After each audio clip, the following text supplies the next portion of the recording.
Hi, I'm Andrea's AI assistant and I will guide you through the sound design process behind the entry for the Airwiggles and a sound effect contest.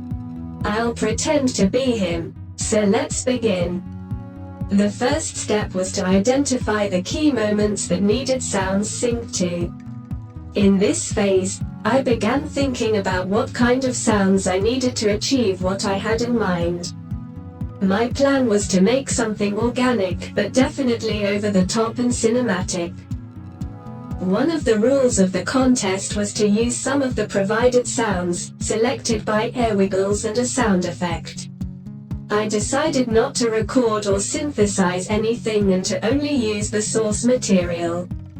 After listening to the sounds, I identified samples suitable for impacts and swishes, as well as interesting textures to characterize the grapes and their juices. I started by designing the impacts of the grapes and their explosion.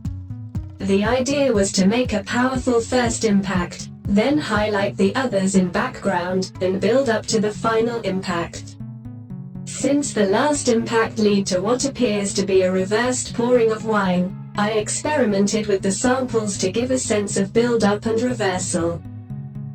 Next, I focused on the middle whoosh in the initial growth of the grapes. As before, I layered the sounds with the intent to give a cinematic feeling and, at the same time, trying to give a sonic identity to the grapes, which are the main character of the whole animation. In these two sections, plugins automations really came in handy. To speed up the sound design process, I also used a Reaper plugin called Global Sampler that records everything that is happening on the selected track without having to actually press record.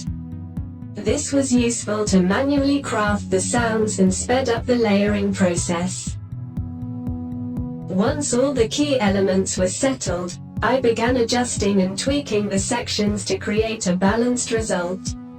I added some finishing touches on the master track and finally exported the video. Thanks for watching. I'll leave you with the final result. Bye.